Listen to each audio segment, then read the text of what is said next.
A genogram is a visual tool to help us look at the history and dynamics of our family over 3 to 4 generations and its impact on us.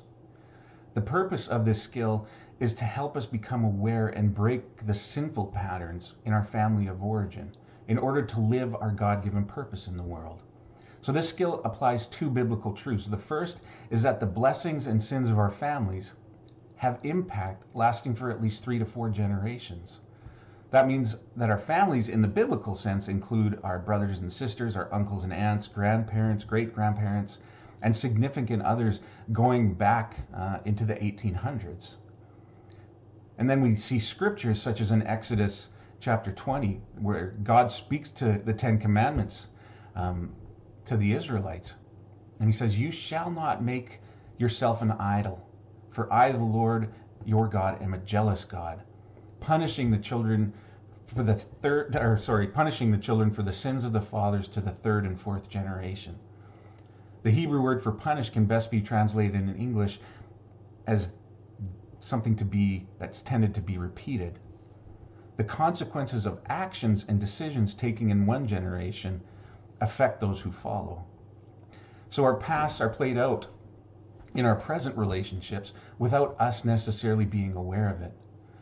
So for this reason, we often observe certain patterns from one generation to the next, such as divorce, anxiety, addictive behaviors, inability to feel certain emotions, sexual abuse, poverty, depression, and unstable relationships.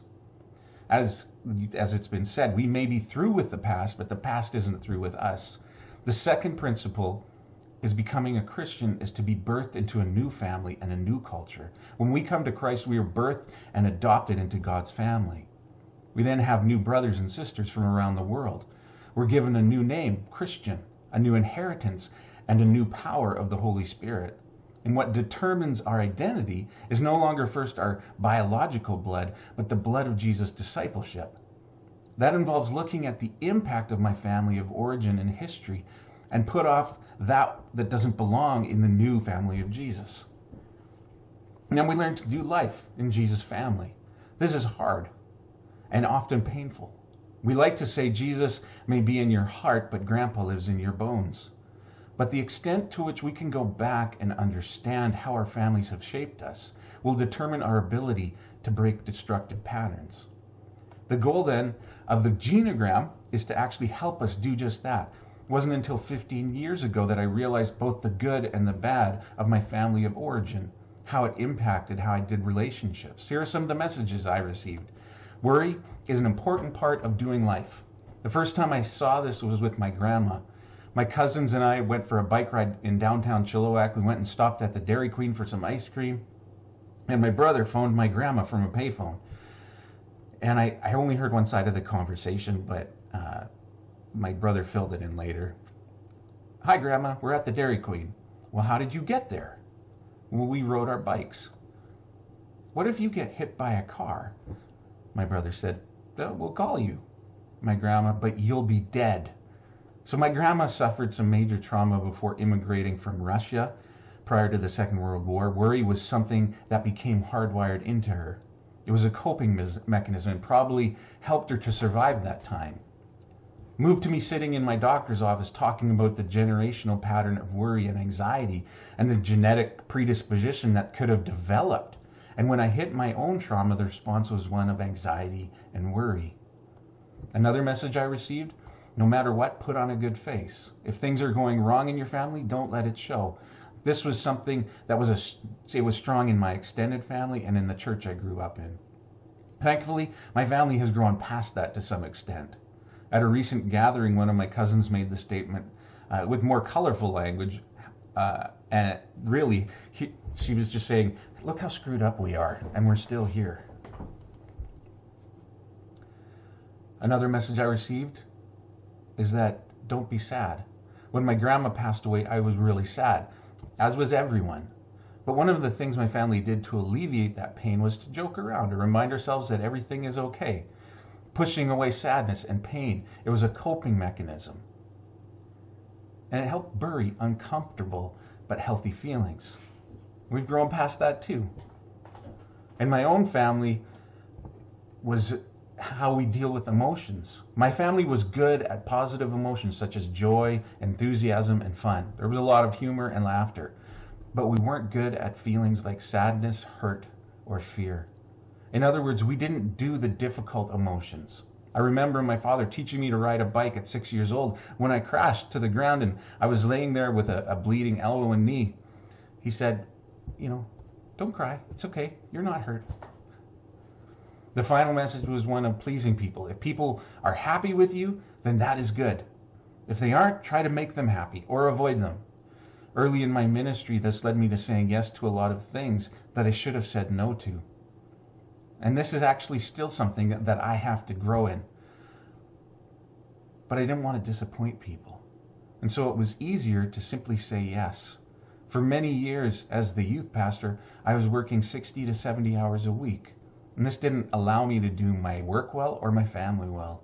All because I didn't want to have people be upset with me. So let's look at the Genogram Worksheet.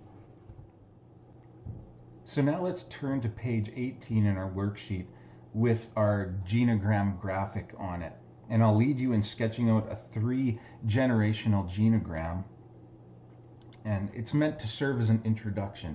We're only going to be giving you brief time. The goal isn't to get the symbols perfect, but to get something on paper. And as you look at the paper, you'll notice boxes and circles. The box is a symbol of male, and the squares, and the circles for female.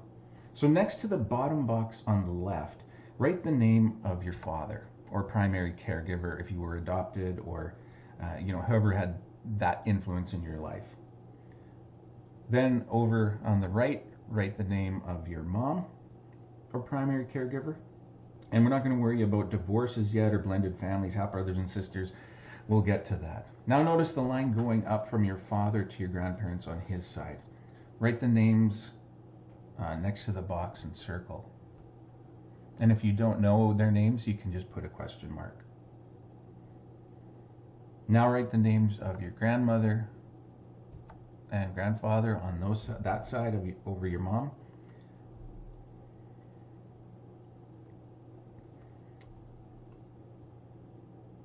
Now under the line that connects to your parents, we're going to add you in, and any brothers or sisters that you have. So in my case, my older brother is Mark, and then there's me. And you want to go left to right, oldest to youngest.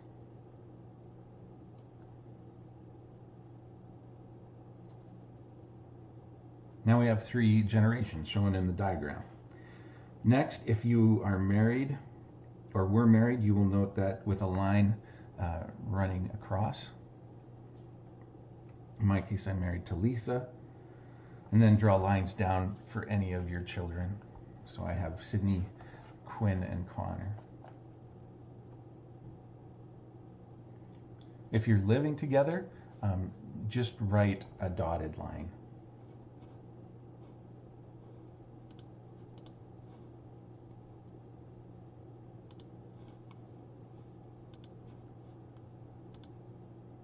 All right.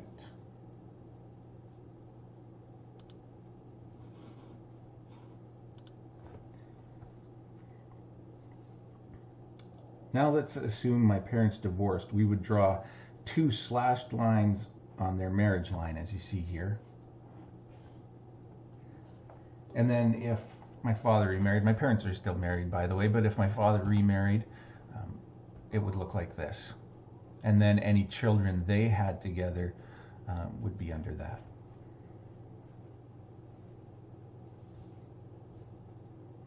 So let's say if you had a divorce and remarriage in your family, this is how it would look.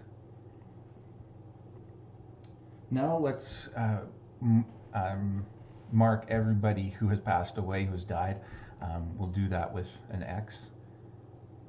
So in my case, all my grandparents have passed away, and my grandma was in her 40s. She died of cancer. So if there's any premature deaths, let's label those also. And then after my grandma's death, my grandpa remarried, and she has also passed away. So now we have a 3 to 4 generational diagram in front of us, and I'm going to explain some important additions to the genogram. As I'm speaking, I want you to listen as I lead you through the boxes at the bottom.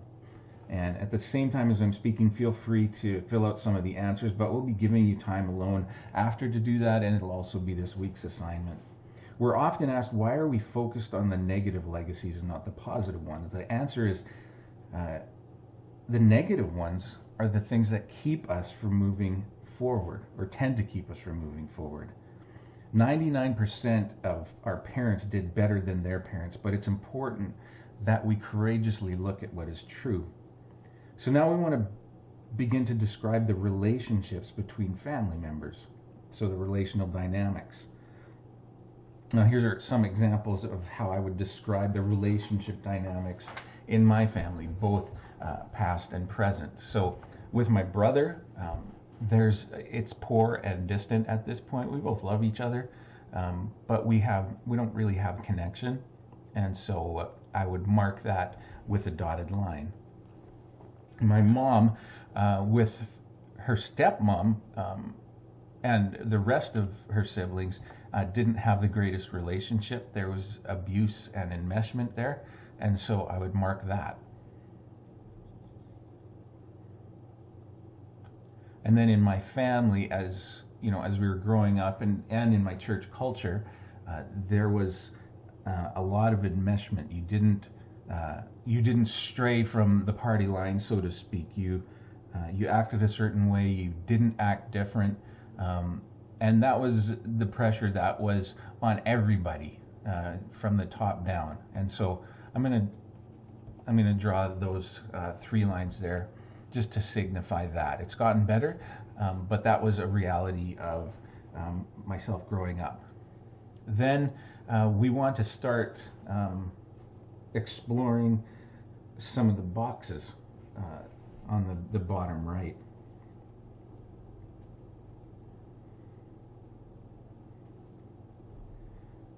Let's move to the middle one.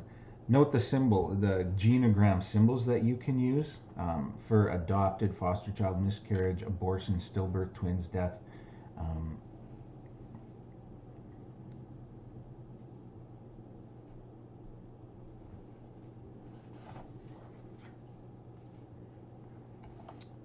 So now let's look at the themes. So in my family,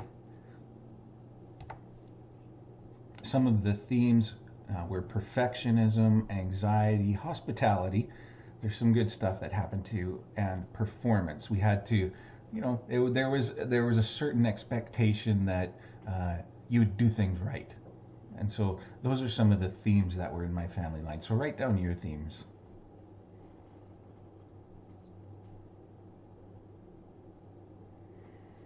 Then let's list some earthquake events. So in my case, there was the death of my Aunt Hannah, who was a real cornerstone in the Reimer family.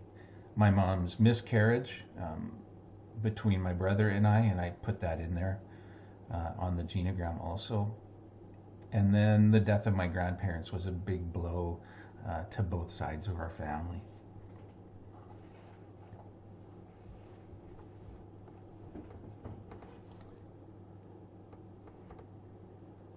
So now we can turn to our worksheets, and we'll move on from there.